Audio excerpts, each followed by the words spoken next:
Μπείτε εσείς πρώτα. Μπείτε.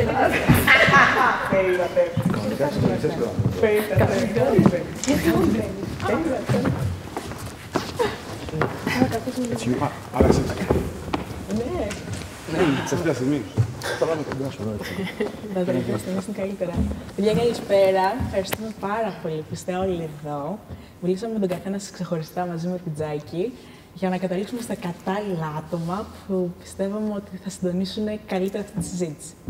Αφορμή για αυτή τη μάζοξη σήμερα ήταν αυτά που παρατηρήσαμε, είδαμε, παρακολουθήσαμε τον προηγούμενο μήνα να εκτελήσονται στις ΗΠΑ της Αμερικής, όπου είδαμε τα χρόνια φιλετικής ανισότητας να εκρίνονται μπροστά μας μέσα από μια σειρά διαδηλώσεων και συζητήσεων. Το τι συμβαίνει στις ΗΠΑ, αλλά και γενικότερα στην Ήπειρο της Αμερικής ως προς τα μαύρα σώματα, γιατί οι διαδηλώσεις ήταν ως προς αυτό. Ξεκινάει πολλά χρόνια πίσω από την δουλεία και έχει επηρεάσει τον τρόπο που αντιμετωπίζουν τους μαύρους ανθρώπους ανά τον κόσμο, την αφρικανική διασπορά. Γι' αυτό κρίναμε ότι μπορούμε και εμείς να τοποθετηθούμε. Συζητώντας με διάφορους από εσάς, είδα ότι η στεναχώρια που είδαμε να εκφράζεται μέσα από τους Αφροαμερικανούς εκεί, ήταν κάτι το οποίο συναντούσες και σε άτομα που ήταν πολλά μέτρα μακριά, πολλά χιλιόμετρα μακριά και βρισκόντουσαν στην Ελλάδα. Και είπαμε ότι θα ήταν χρήσιμο να τοποθετηθούμε κι εμείς. Λοιπόν, θα θέλετε μήπως να συστηθούμε σταδιακά, να πούμε λίγο τα ονόματά μας για να ξεκινήσουμε. Λοιπόν, εγώ είμαι η Ειρήνη. Είμαι η Τζέσικα. Είμαι ο Τζερόμ. Είμαι ο Κασίμ. Μανώλης. Σόλες. Εγώ είμαι η Τζάκη. Εγώ είμαι η Ελένη. Και εγώ είμαι ο Ηλίας Κιάμα. Ωραία. Νομίζω ότι καλό θα ήταν να ξεκινήσουμε τη συζήτηση μεταξύ μας, εκφράζοντας κάπως το πώς αισθανθήκαμε βλέποντας όλα αυτά που εξελίχθηκαν στην Αμερική, αλλά παράλληλα το πώς όλες αυτές τις κινητοποιήσεις που βλέπουμε που γίνονται σιγά σιγά με τον κόσμο σχετικά με τα μαύρα σώματα και το ρατσισμό και τις φιλετικές διακρίσεις. Πώς αισθάνεστε, πιστεύω, βλέποντας όλα αυτά τα γεγονότα. Για πες. Μ' άρεσε που το ξεκινήσαμε και με τα μαύρα σώματα, έτσι είναι ιδιαίτερος αλλά και πολύ συγκεκριμένος ο όρος μαύρα σώματα, γιατί είχε να κάνει με τους μαύρους αφρικάνικης καταγωγής. Ποια ήταν η πρώτη μου αντίδραση? Μόλις είδα το συμβάν με τον George Floyd, ήμουνα λίγο ουδέτερος και ήμουνα λίγο ότι είναι άλλο ένα συμβάν που γίνεται και ότι γιατί είχε προηγηθεί το συμβάν με το... Ήταν φρέσκο του Αμάντα Ορμπερί το συμβάν. Και λέω άλλο ένα το οποίο και αυτό θα περάσει. Μετά βλέπω ότι σιγά σιγά αυτό το πράγμα φουσκώνει και υπάρχει αυτή η έκρηξη στον κόσμο και γίνεται λίγο viral. Και μετά μαθαίνω ότι οι αστυνομικοί απολύθηκαν. Και λέω τουλάχιστον απολύθηκαν. Δηλαδή ένιωσα καλά με αυτό. Δηλαδή η θέση που βρίσκεσαι, δηλαδή το πώς έχεις, πώς να το πω, αρκεστεί σε αυτό το πράγμα. Και εκεί είναι που μίλησα με έναν φίλο μου και μου είπε εδώ είναι δολοφονία, ας πούμε. Ξέρεις, broad daylight, δηλαδή τη μέρα. Και εσύ αρκείσαι με το να βλέπεις τους αστυνομικούς απολυμμένους και εκεί είναι που νευρίασα με τον εαυτό μου. Και λέω, τι είναι αυτό το πράγμα που έγινε? Ήταν κάτι ήταν κάτι που γίνεται. Αλλά μετά βλέπεις ότι αυτό το πράγμα δεν έχει ξαναγίνει να το βλέπεις, να βλέπεις έναν άνθρωπο να πεθαίνει. Αυτό το πράγμα ήταν συγκλονιστικό και αυτό το πράγμα είχε μια κλιμάκωση. Η οργή είχε μια κλιμάκωση και αυτή η κλιμάκωση που είχε και ο κόσμος την νιώσα και σε μένα, ας πούμε. Και επίσης το πώς με ξάφνιασε αυτό το πράγμα, το πώς σήκωσε ένα τσουνάμι διαμαρτυρίας. Το πώς κερδιθήκανε και γίνανε πολλές αλλαγές μέσα σε αυτό το μικρό χρονικό διάστημα, το οποίο είχε την επανάσταση και ένιωσα, ας πούμε, ότι έγινε κάτι επαναστατικό ανά τον κόσμο. Ήταν ένα πολύ, εντάξει, νιώθω ότι είναι πώς το λένε αυτό, τα milestones που λένε, ορόσημο, ας πούμε, ένα σημείο το οποίο σε κάνει να νιώθεις ότι, ξέρεις, κάτι έγινε μέσα στο ρου της ιστορίας εκείνη τη στιγμή, ανά τον κόσμο, Και ακόμα αυτό το πράγμα είναι ακόμα ζεστό. Δηλαδή, μετά από ένα μήνα σχεδόν και είναι ακόμα ζεστό αυτό το πράγμα. Αυτά έτσι. Ευχαριστούμε. Θα πω ότι εγώ εκνευρίστηκα αστραπιαία. Γιατί νομίζω φτάνει σε ένα σημείο. Είχε προηγηθεί αυτό που είπε με τον Aubrey, πώς λέγεται. Είχε προηγηθεί με την κυρία στο πάρκο που φώναζε ουσιαστικά. Την Amy Cooper, ναι. I'm calling the cops, African American και όλα τα σχετικά. Το θράσος αυτής της κοπέλας, που ουσιαστικά ήξερε τη δύναμή της. Ότι λέγοντας ότι θα φωνάξω την αστυνομία και θα πω ότι με παρενοχλεί κάποιος Αφροαμερικανός, ουσιαστικά έθετε τη ζωή του ανθρώπου σε κίνδυνο. Και απευθείας η ίδια γινόταν θύμα από το πουθενά, χωρίς να είχε προηγηθεί κάτι. Γνώριζε τη δύναμή της σαν λευκή γυναίκα. Και βλέποντας αυτό το πράγμα με τον George Floyd, λες πόσο ακόμα να αντέξουμε, πόσο. Και βλέποντας κυρίως την έκφραση του αστυνομικού, υπήρχε μια απάθεια. Λες και δεν ήταν πάνω σε άνθρωπο. Δηλαδή, τόση ώρα νομίζω δεν μπορείς να σταθείς πάνω σε ξύλο, ας πούμε. Ο άνθρωπος ήταν ευγενέστατος, έλεγε, τον φώναζε, τον αποκαλούσε κύριο. Δεν μπορώ να αναπνεύσω, κύριε. Ήταν ευγενής. Δηλαδή, δεν μπορώ να φανταστώ έναν άνθρωπο ο οποίος πνίγεται και να αποκαλεί ουσιαστικά αυτόν που τον δολοφονεί εκείνη την ώρα. Sir. Αυτό μου έκανε φοβερή εντύπωση και με θύμωσε ακόμα περισσότερο. Δεν θεωρώ ότι έχουμε κερδίσει κάτι. Εννοείται ότι με εξέπληξε ευχάριστα όλο αυτό το κύμα, αλλά αν πάρεις και τις αντιδράσεις και τις απαντήσεις του Προέδρου των Ηνωμένων Πολιτείων, λες, μα πόσα χρόνια πίσω είμαστε ακόμη. Ναι. Λοιπόν, βλέποντας το βίντεο αρχικά, επειδή δεν τα παίρνω και πολύ εύκολα, δεν ήμουν σίγουρος αν είχε πεθάνει. Δηλαδή, έβλεπα αυτό και δεν άντεχα τώρα να κάθομαι να βλέπω αυτό το πράγμα και δεν έβλεπα τα σχόλια, δεν είχα καταλάβει αν είχε πεθάνει. Άρα το βίντεο άθελά μου το είδα 2-3 φορές, δεν το είδα συνεχόμενα, γιατί μόνο και μόνο το να πατήσεις play και να δεις αυτό, λέω, «Οκ, δεν θέλω να το δω αυτό. Δεν θέλω να το δω αυτό, δεν θέλω να μπω σε αυτή τη διαδικασία». Μετά κατάλαβα μετά πολλά ότι ο άνθρωπος πέθανε. Και υπάρχει ένα διπλό συναίσθημα το οποίο έχω. Το ένα είναι το μούδιασμα, αυτό το ανατρίχιασμα, όχι μόνο και μόνο από άνθρωπο σε άνθρωπο, αλλά και σε άλλον έναν μαύρο άνθρωπο.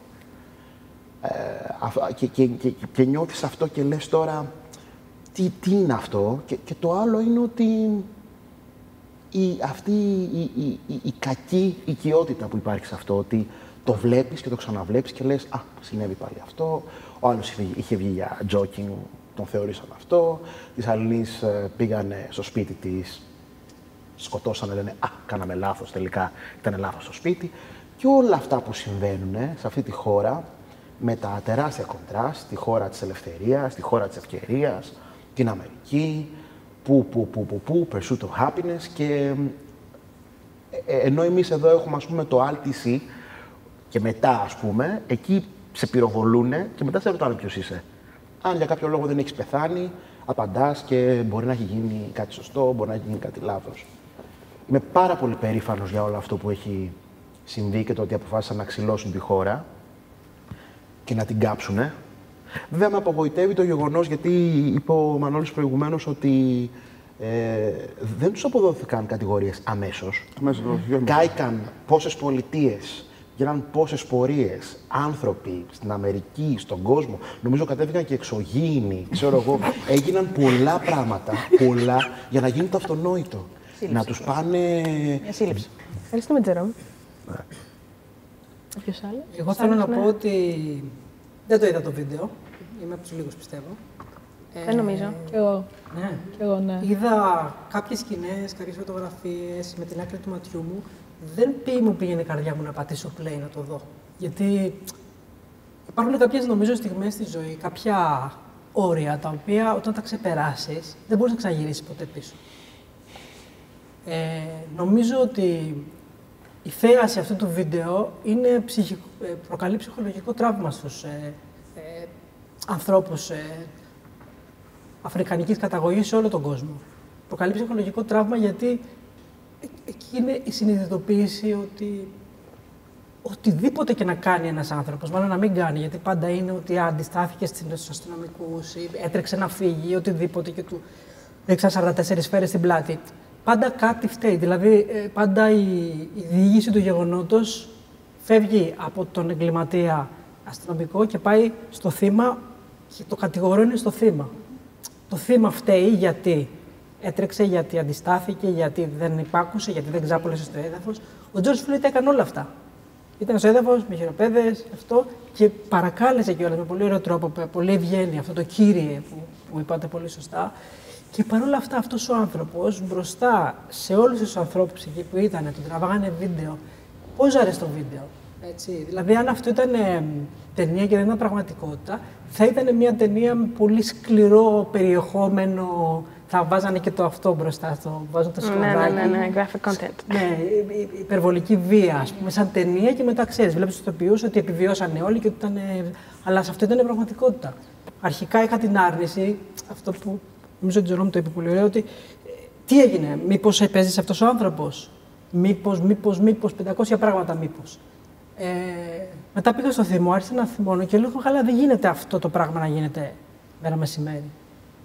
Μετά πέρασα στο κομμάτι της διαπραγμάτευσης ότι εντάξει, μωρέ, θα τους τιμωρήσουνε. Απολύθηκαν. Απολύθηκαν από τη δουλειά τους. Αν και ψάχνοντάς το μετά και μπαίνοντας στο λαγούμι βαθιά, διάβασα και είδα πολλά πράγματα για το σύστημα της Αμερικής, το οποίο είναι παιδί του συστήματος της δουλείας που υπήρχε πριν, όπου το ότι απολύθηκε ο αστυνομικός δεν σημαίνει κάτι. Σημαίνει ότι φεύγει από το τμήμα το συγκεκριμένο και μπορεί να πάει στο διπλανό να ξαναπιάσει δουλειά. Και υπάρχουν κάποιοι αστυνομικοί που λέγονται gypsy cops, οι οποίοι έχουν αλλάξει μέσα σε 10 χρόνια 12 ή 15 διαφορετικά τμήματα, γιατί κάτι κάνανε και τους διώξανε.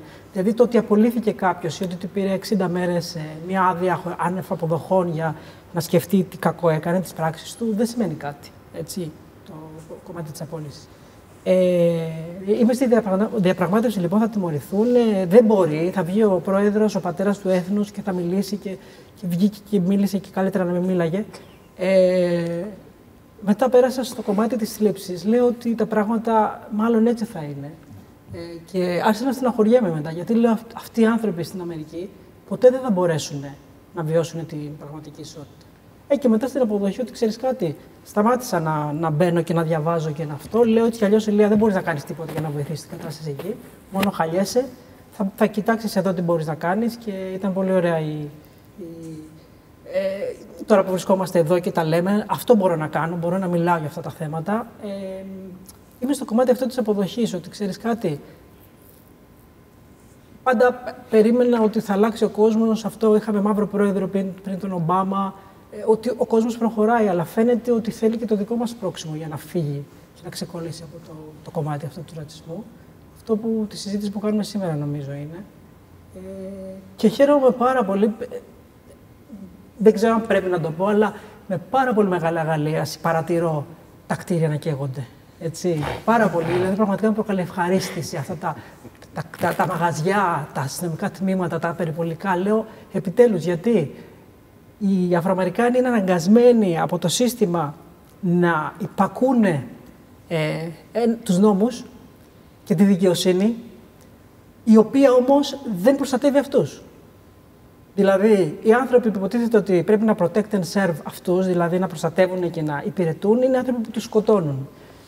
Έχουν 6 φορές περισσότερες πιθανότητες σε μια συναλλαγή με την αστυνομία να τους σκοτώσουν από ότι ένας λευκός, έτσι, γιατί σκοτώνουν γενικά και είναι ένα χόμπι που έχουν. Σε πιάνει ένας τρόμος, γιατί ξέρεις, και εκεί πέρα θα πω αυτό και θα σταματήσω προς στιγμή, ότι δεν είναι για μένα το πρόβλημα η αστυνομική. Μόνο. Το πρόβλημα είναι η δικαιοσύνη.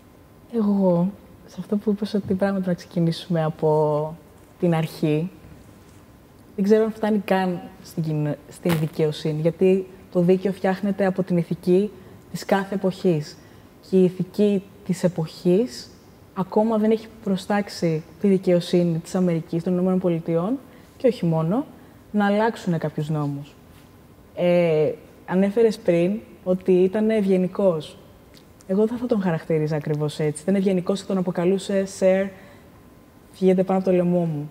Εγώ δεν θα τον χαρακτήριζα ευγενικό. Ήταν απλά, νομίζω,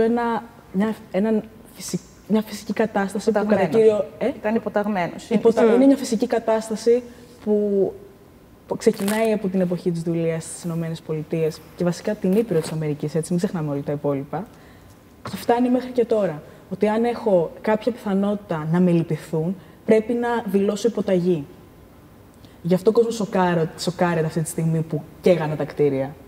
Μα γιατί δεν μπορούν να το συζητήσουν, να τα πούνε ήρεμα και ψύχρεμα. Εγώ θα ήθελα να σταθούμε λίγο στις κινητοποιήσεις που γίνονται πλέον.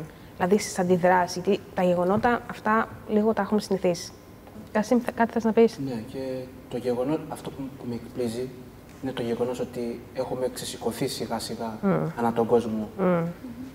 Όλοι σαν μαύροι να κάνουμε κάποιες κινητοποιήσεις, κάποιες εκδηλώσεις, διαδηλώσεις, οι οποίες θα προσπαθήσουν να αποφέρουν έναν προβληματισμό στην κοινωνία και στο σύστημα. Έτσι ώστε να δουν κάποιοι άνθρωποι ότι, ξέρετε κάτι, άμα ξαναγίνει αυτό, θα υπάρχει μια αντίδραση από τους άλλους. Έστω ας είναι μικρή, αλλά θα υπάρχει αντίδραση. Και ήθελα να πω κάτι πολύ που είναι για μένα που ήταν πολύ δυνατό και έτσι αξιοσημείωτο και κάθε φορά. Το πώς εμείς τώρα είμαστε εδώ, είμαστε άτομα τα οποία έχουμε γεννηθεί εδώ στην Ελλάδα, Αφρικάνης καταγωγής, δεν έχουμε σχέση με Αμερική. Και το πώς όλο αυτό το πράγμα σαν να έχει καταγραφεί στο DNA μας. Όλο αυτό το pressure, όλη αυτή η πίεση, όλο αυτό το πράγμα είναι σαν να είναι η κληρονομιά μας. Αυτό είναι πολύ δυνατό και στο λέω και ανατριχιάζω και αυτή η ταύτιση. Γιατί είμαστε τώρα, έχουμε έρθει, είμαστε στην Αθήνα, μιλάμε ελληνικά, είναι τώρα μίλια μακριά αυτό που γίνεται. Μπορούσα να πούμε, αχ, τι είναι αυτό που έγινε και κρίμα κτλ. Αλλά το νιώθω σαν να έγινε στον διπλανό μας. Αυτό το πράγμα είναι πολύ δυνατό και δεν μπορείς να το παλέψεις. Δηλαδή, είναι κάτι που βγαίνει πολύ φυσικά. Και αυτό είναι που γίνεται και τώρα. Δηλαδή, μιλάμε αυτή τη στιγμή, δεν έχουμε μιλήσει ακόμα για τις δικές μας εμπειρίες. Έχει περάσει πόση ώρα και μιλάμε για αυτό το πράγμα και μιλάμε για την παράδοση, τον παραδοσιακό ρατσισμό.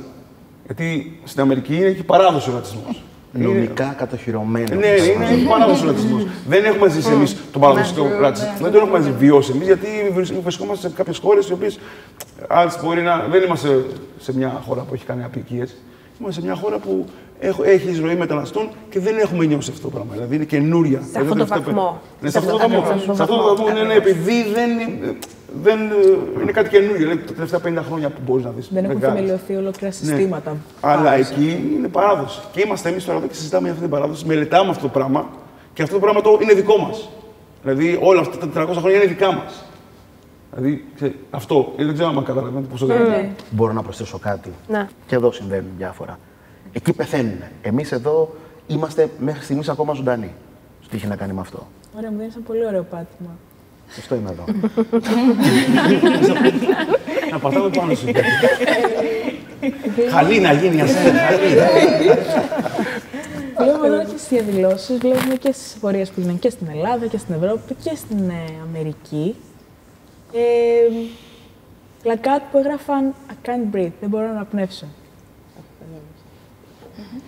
Πολλοί, εντάξει, θεωρήσανε με αφορμή τα τελευταία λόγια του George Floyd, τι έπαθα, του George Floyd. Και όχι μόνο. Και όχι μόνο. Αυτό ήταν televised, ήταν παιδοσκοπημένο. Τα τελευταία του λόγια δημιουργήθηκαν αυτά τα πλακάτ. Αλλά εγώ όταν τα είδα, δεν ήταν αυτό το πρώτο που σκέφτηκα. Σκέφτηκα ότι είναι κάτι παραπάνω για τα μέσα άτομα αφρικανικής διασποράς, το I can't breathe. Τι σημαίνει το I can't breathe, δεν μπορώ να αναπνεύσω για εσάς στην Ελλάδα? Υπάρχει ισχύ κάτι τέτοιο για εσάς? Μπορεί να εκφραστεί με αυτούς τους όρους? Ναι. Θα ξεκινήσω εγώ. Τα έχω γράψει, αλλά τηλεφωνικά δεν χρειάζεται. Κάτσε να δω λίγο. Ωραία. Ωραία, θα ξεκινήσω επειδή εγώ παλιότερα, πριν 4 χρόνια τέλος πάντων, ασχολούμουν με το στίβο. Έκανα πρωταθλητισμό στο στίβο. Τώρα μιλάω για προσωπική εμπειρία.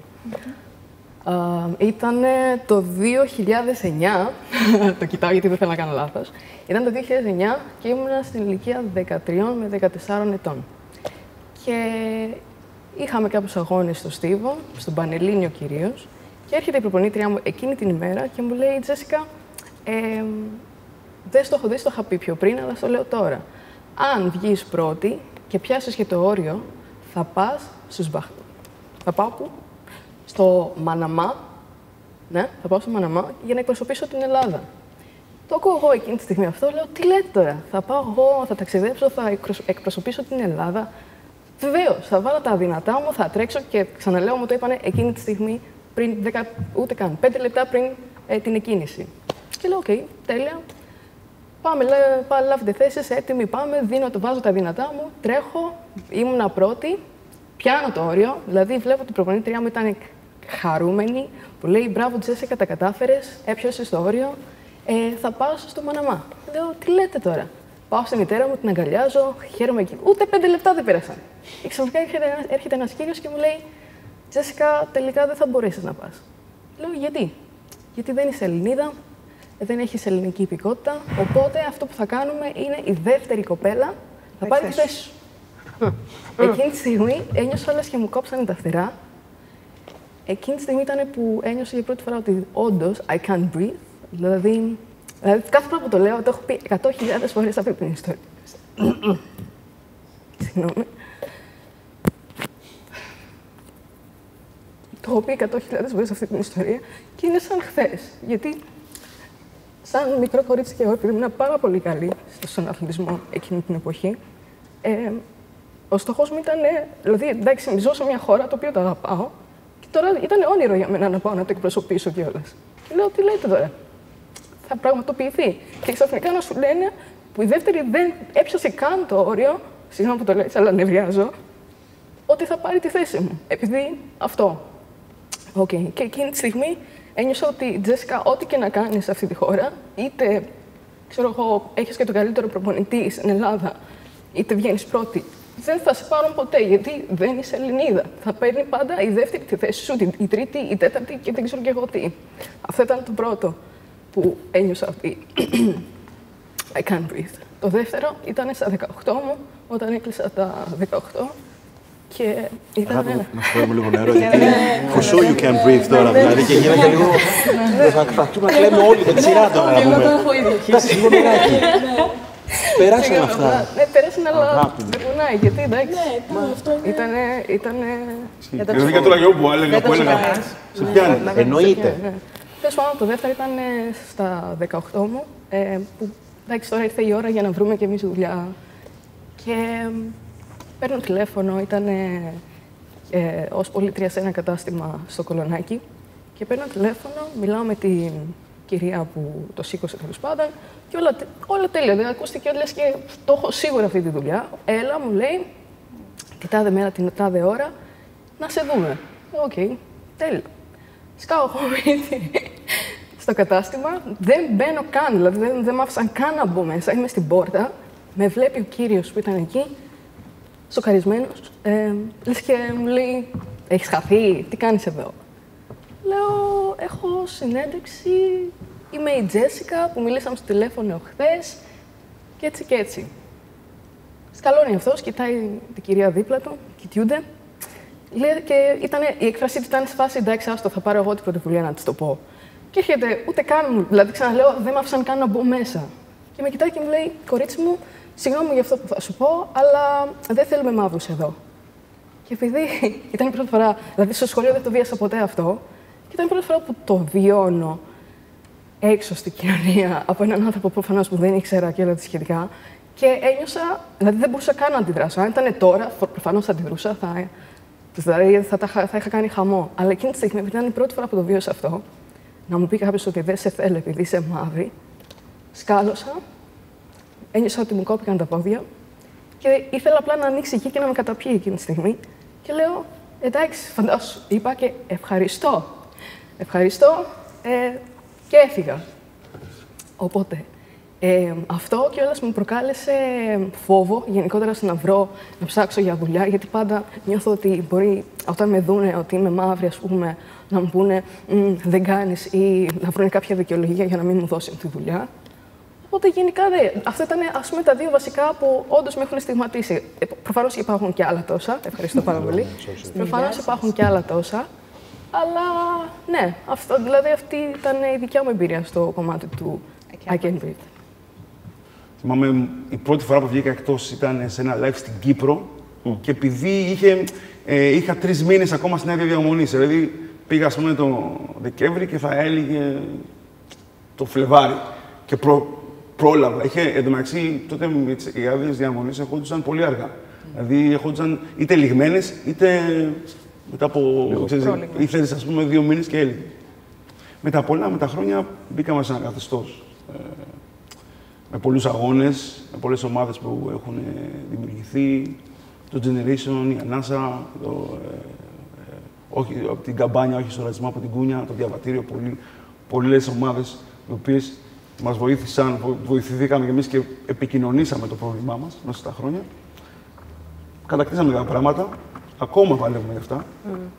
Και εντάξει, βρέθηκα τώρα μετά πολλά, με πολλούς αγώνες, να μπω σε καθεστώς άδειας διαμονής αόριστου χρόνου που γίνεται 10 χρόνια. Και μετά έκανα αίτηση για ηθαγένεια. Πλήρωσα 7 εκατοστάρικα. Πέρασα από συνέντευξη για να δείξω ότι ξέρω ελληνικά και ότι όλο αυτό το πράγμα. Έζησα όλο αυτό τον παραλογισμό.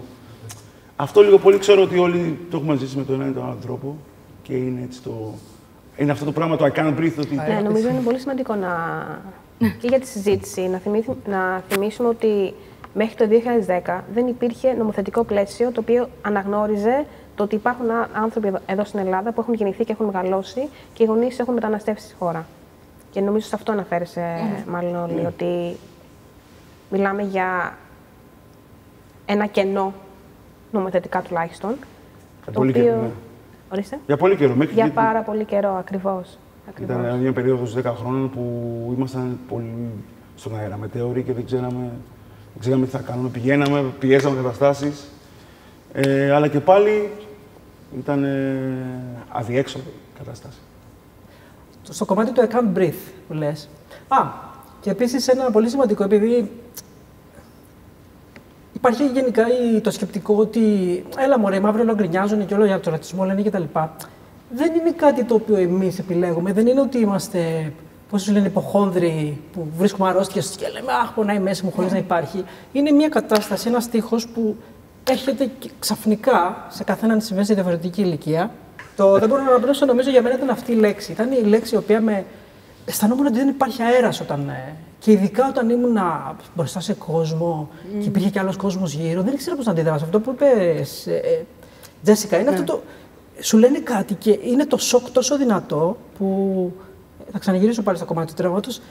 Σε τραυματίζει και σοκάρίζει για τη στιγμή τόσο πολύ που δεν μπορείς να κάνεις κάτι. Και μετά που γύρναγα σπίτι, θυμάμαι, και έλεγα ρε γαμώτο, έπρεπε να έχω πει αυτό, έπρεπε να έχω κάνει εκείνο, έπρεπε να έχω κάνει εκείνο. Αλλά σε όλα τα χρόνια της ζωής μου, ποτέ δεν κατάφερα την κατάλληλη στιγμή να κάνω και να πω το κατάλληλο πράγμα για να μπορέσω να μην γυρίσω σπίτι έχοντας αισθανθεί ότι τραυματίστηκα άλλη μία φορά. Και αυτό που δεν μπορώ να αναπνεύσω το αισθανόμουν όταν πήγαινα σε ένα χώρο που είχε κόσμο. Δηλαδή, αυτό το λένε, ας πούμε, αγοραφοβία, γιατί μιλώντας και με άλλα παιδιά, έτσι, φίλους μου που έχουν αφρικανική καταγωγή, οι γονείς τους είναι από την Αφρική, μου λέγανε το ίδιο πράγμα. Χωρίς να το καταλαβαίνω, δεν πήγαινα κάπου εύκολα, άμα είχε κόσμο. Σε κάποιο θέατρο, σε καφετέριες, αυτά το απέφευγα. Χωρίς όμως να καταλαβαίνω γιατί, απλά δεν ήθελα να πάω. Και κάποια στιγμή με βοήθησε πολύ το θέατρο για να το ξεπεράσω αυτό. Αλλά κατάλαβα ότι το σώμα μου είναι σε κατάσταση. Ναι, σε κατάσταση εγρήγορσης. Ευχαριστούμε, Ηλία. Το άλλο που θυμήθηκα τώρα ήταν μια μέρα, ήταν γύρω στις 6 ώρα το απόγευμα, ήμουν με τη μητέρα μου και γυρνάγαμε από το σούπερ μάρκετ. Και ξαφνικά εκείνη τη μέρα είχαν σταματήσει 2 αμάξια. Τη μία ήταν σε άλλη τοποθεσία, η άλλη ήταν σε άλλη, τέλος πάντων. Και το πράγμα που μας είπανε, η λέξη που μας είπανε, η πρόταση βασικά που μας είπανε ήταν πόσο. Καταλάβατε, δεν είναι το πόσο. Εκείνη τη στιγμή σκάλωσα, την πρώτη φορά που το άκουσα, λέω για ποιο. Δηλαδή, κοίταξα τον εαυτό μου, να δω τι φοράω. Γιατί να μου το πούνε εμένα αυτό. Και λέω, κοιτάω και τη μητέρα μου και λέω, δεν καταλαβαίνει πως είναι η μητέρα μου αυτή δίπλα. Γιατί να του πούνε αυτό. Τη δεύτερη φορά γίνεται πάλι πόσο. Εκείνη τη στιγμή αντέδρασα, άρχισα να βρίζω, ξέρω εγώ. Και μετά καθόμουν και το σκεφτόμουν στο σπίτι, λέω, «Ωρε φίλε, τώρα παίζει να με περνάνε για όντως, δηλαδή λόγω του χρωματός μου, με περνάνε για γερόπουλη, πώς λέγεται. Αυτό. Και μετά μου δημιουργήθηκε ένα κόμπλεξ στο ότι μην φοράς προκλητικά ρούχα, γιατί μπορεί να σε περάσουν και να σου λένε αυτό το πράγμα στον δρόμο. Πόσο. Μην φορέσεις σορτσάκια, μην φορέσεις φούστες. Για ποιο λόγο μου γίνεται αυτό το πράγμα? Γιατί όταν με βλέπουν το πρώτο πράγμα που σκέφτονται ότι μπορεί να είμαι αυτό. Γιατί να με δούνε με τη μητέρα μου, δηλαδή βλέπουν αυτή την κυρία, δηλαδή την κυρία και της λένε πόσο. Μετά, από αρκετά χρόνια τέλος πάντων, τελείωσα το πανεπιστήμιο, ήμουν έτοιμη να κάνω την ειδικότητά μου. Πηγαίνω εγώ με τα χαρτιά μου πάρα πολύ χαρούμενη και λέω, ήρθα να καταθέσω τα χαρτιά για την ειδικότητα. Και μου λέει, ταυτότητα, δίνω εγώ το διαβατήριο. Ότι ας πούμε, το ίδιο είναι σε φάση. Αφού δεν έχεις ταυτότητα, δεν μπορείς να κάνεις ειδικότητα. Λέω, ποιος ήρθε? Δηλαδή ήταν τόσο περίεργο αυτό το συναίσθημα, γιατί αυτό που είπες εσύ, αυτό το πράγμα, γιατί ήξερα ότι οι φίλοι μου, είχαν ήδη καταθέσει, απλά περιμένανε πότε θα ξεκινήσει αυτή η ειδικότητα. Η δική μου διαδικασία ήταν άλλη, αλλά δεν με ενδιαφέρε. Λέω, εντάξει, θα κάνω άλλη διαδικασία, να ξεκινήσω. Ήταν σε φάση, δεν μπορείς να ξεκινήσεις. Λέω, άρα πότε μπορώ να έρθω να καταθέσω τα χαρτιά μου? Δεν μπορείς. Δεν μπορούσα να αντιληφθώ. Λέω, δηλαδή, για ποιο λόγο? Δηλαδή, πήγα, σπούδασα μαζί με άλλους ανθρώπους. Οι υπόλοιποι άνθρωποι είναι στη θέση να προχωρήσουν. Εγώ δεν μπορώ. Άρα, ουσιαστικά, με κόβεις από το να προοδεύσω. Δεν υπήρχε κανένας λόγος. Εν πάση περιπτώσει, κάπως με κάποιες άλλες διαδικασίες ξεπεράστηκε αυτό. Με τα χίλια ζόρια. Δεν ήμουν η μόνη. Ήταν και άλλα παιδιά που ήταν στο ίδιο καθεστώς. Αναγκαστήκαμε από εκεί που απλώς θα περίμενες την ειδικότητα σου και να ξεκινήσεις, να δουλέψουμε άσχετα, να κάνουμε, και αντιλαμβάνεστε ότι σε αυτή την περίοδο, σε αυτό το διάστημα, απλώς παρακολουθούσες τους συμφοιτητές σου να προχωρούν και εσύ να έχεις μείνει στάσιμος και να μην ξέρεις τι να κάνεις με τη ζωή σου. Την επόμενη φορά που το ένιωσα αυτό ήταν όταν ήταν σε έξαρση η Χρυσή Αυγή. Όταν δεν μπορούσες δηλαδή να περάσεις, έβγαινες έξω, τουλάχιστον εγώ, δεν ξέρω για τους υπόλοιπους, έβλεπες διάφορα στην τηλεόραση, να χρησιμοποιούνται φράσεις, ακόμα και στη Βουλή των Ελλήνων. Είχαν χτυπήσει και τον αδελφό μου, χρυσαυγίτες. Δηλαδή, κατέβηκε από το λεωφορείο, χωρίς λόγο και αιτία, όπως κάνουν και σε πολλούς άλλους. Τον χτυπήσανε. Ήταν μια περίοδος πραγματικά που ένιωθα ότι δεν μπορούσα να αναπνεύσω και ένιωθα ότι θα χειροδικήσω, με οθούσαν σε μια κατάσταση που δεν ήμουν εγώ. Επειδή όμως έχουν ήδη γίνει κάποιες κατακτήσεις, θα ήθελα να περάσουμε λίγο στο σήμερα. Δηλαδή, πλέον δεν υπάρχει ένα νομοθετικό πλαίσιο που μας καλύπτει. Όχι όλους, σίγουρα υπάρχουν κενά. Ωστόσο, διεκδικήσαμε το δικαίωμα στην ηλική ηθαγένεια. Τα καταφέραμε. Και πλέον υπάρχει ένα νομοθετικό πλαίσιο και η δεύτερη γενιά μπορεί να έχει πρόσβαση στην ηλική ηθαγένεια. Οπότε, σήμερα, έχοντας υπόψη όλα αυτά που έχουν συμβεί και όλα αυτά που έχουμε καταφέρει επίσης, με ενδιαφέρει πάρα πολύ η γνώμη σου, Κασίμ, γιατί ξέρω ότι εσύ ήσουν ένας από τους συνδιοργανωτές μιας ειρηνικής καθιστικής διαμαρτυρίας στην Πλατεία Αμερικής. Πώς εσύ θεωρείς, ποιο είναι το επόμενο βήμα για μας? Όσον αφορά την... Ωραία. Στην δική μας θέση. Γιατί όσον αφορά την καθιστική διαμαρτυρία που κάναμε λόγω των γεγονότων που έγιναν στην Αμερική. Πώς το σύνδεσες εσύ με όσα συμβαίνουν εδώ?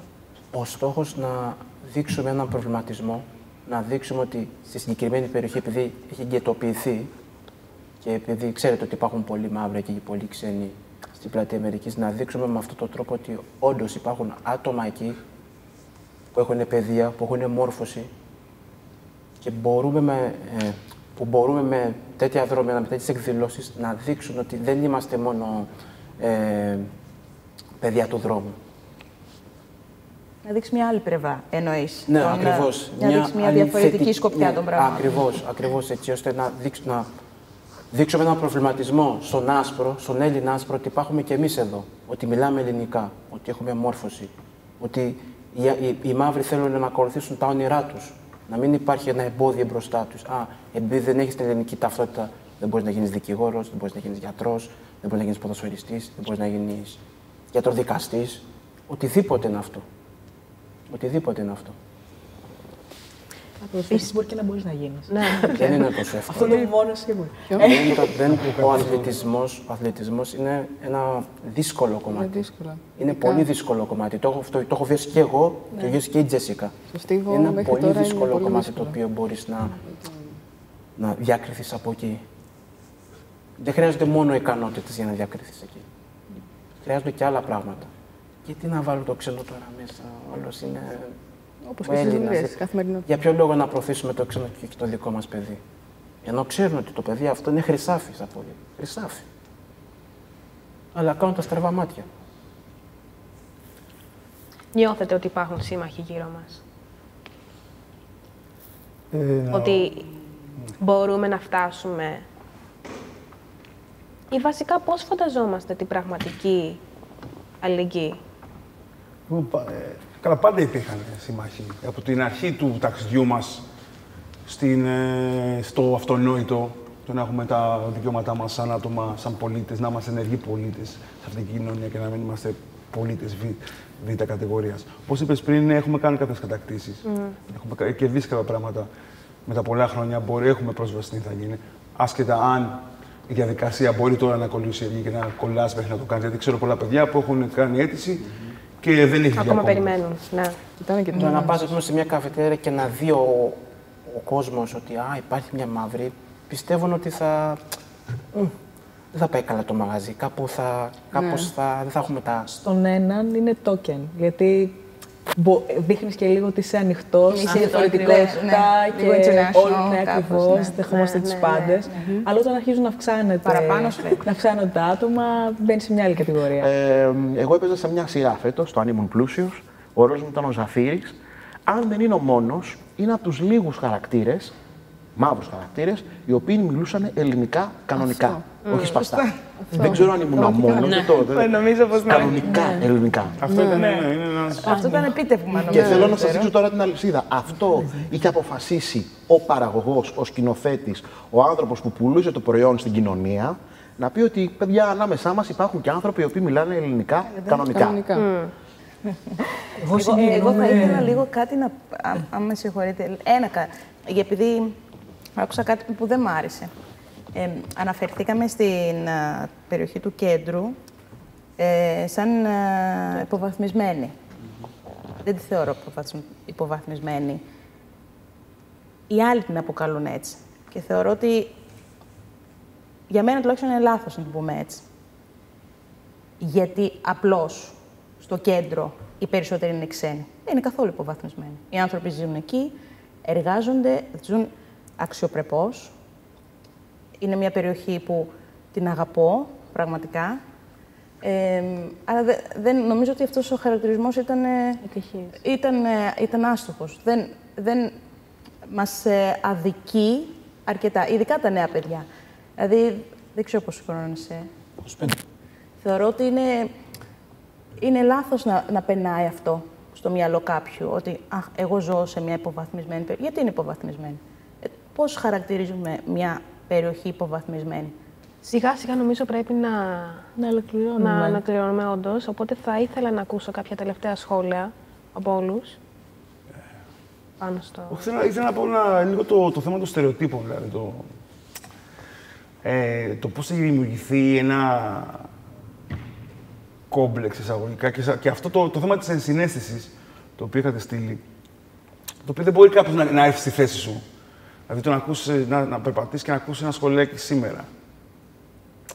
Και μετά ένα σχολιάκι μετά, τύπου θα έρθει ο μαύρος να σε φάει ή εσείς οι μαύροι φτώχετε ή διάφορα.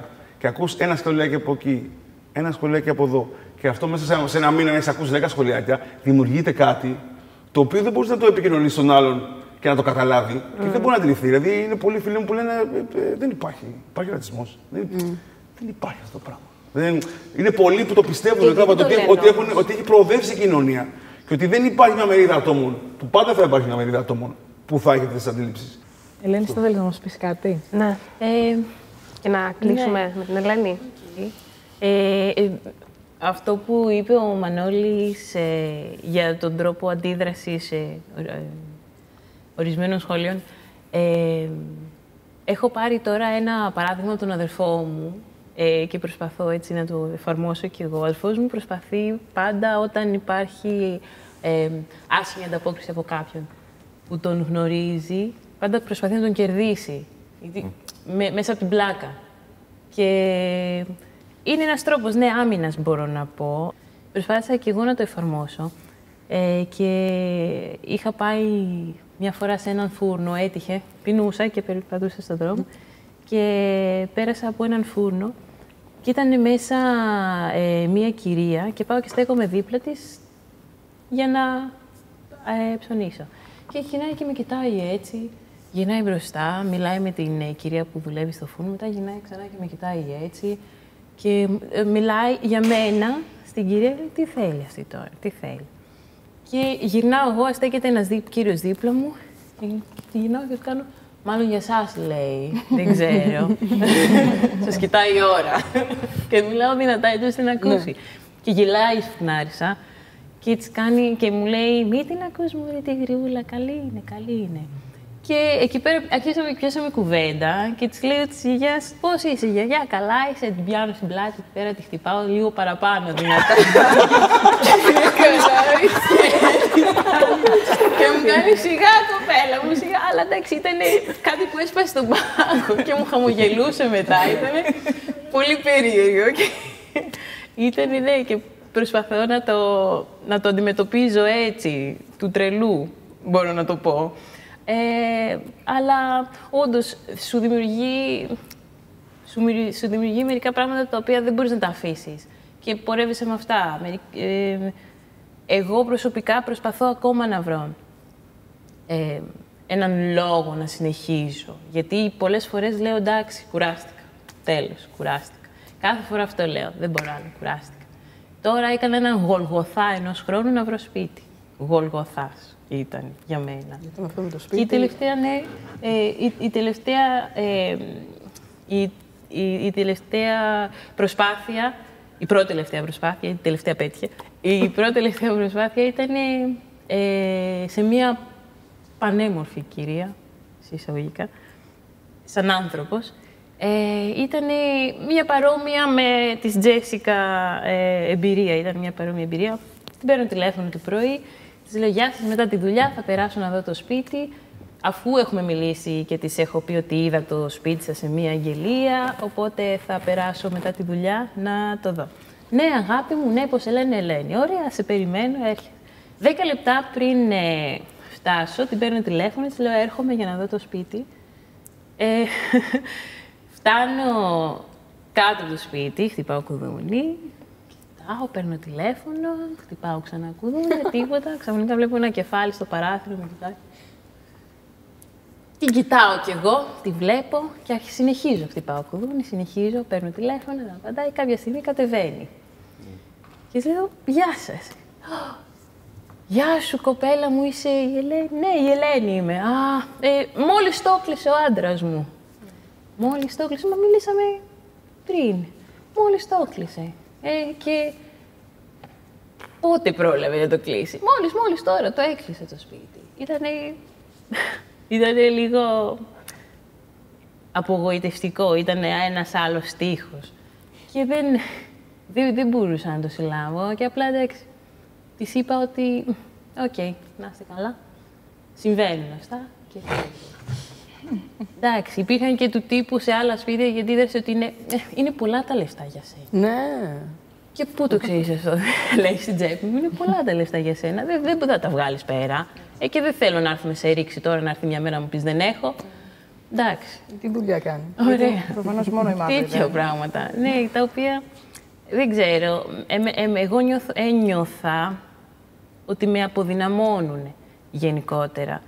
και προσπαθώ ψάχνω ακόμα να βρω, ρε παιδί μου, έναν λόγο να συνεχίσω. Και το ότι υπάρχει, ας πούμε, όλη αυτή η ενέργεια, για μένα είναι πάρα πολύ σημαντικό. Γιατί είναι, ξέρω εγώ, σαν μια γροθιά που πηγαίνει μπροστά, μόνο μπροστά κατευθύνεται μπροστά. Οπότε είμαι πολύ ευγνώμων που είμαι εδώ. Εγώ λέω να κάνουμε μια σειρά. Να ξαναβρεθούμε, γιατί είναι πολλά τα θέματα. Δηλαδή, εγώ τώρα θέλω να μιλήσουμε πάλι. Όλοι θέλω να ξαναμιλήσουμε πολλά τα θέματα. Θα συμπυκνώσουμε όλα. Κάναμε bits and pieces. Ακριβώς. Σίγουρα δεν είναι ότι μπορούν να υποθούν όλα όσα πρέπει να υποθούν μόνο σε μια συνάντηση. Αλλά νομίζω το σημερινό ήταν κάπως σαν ένα εφαλτήριο για να συνεχίζονται να γίνονται συζητήσεις και να υπάρχει αυτή η ζύμωση.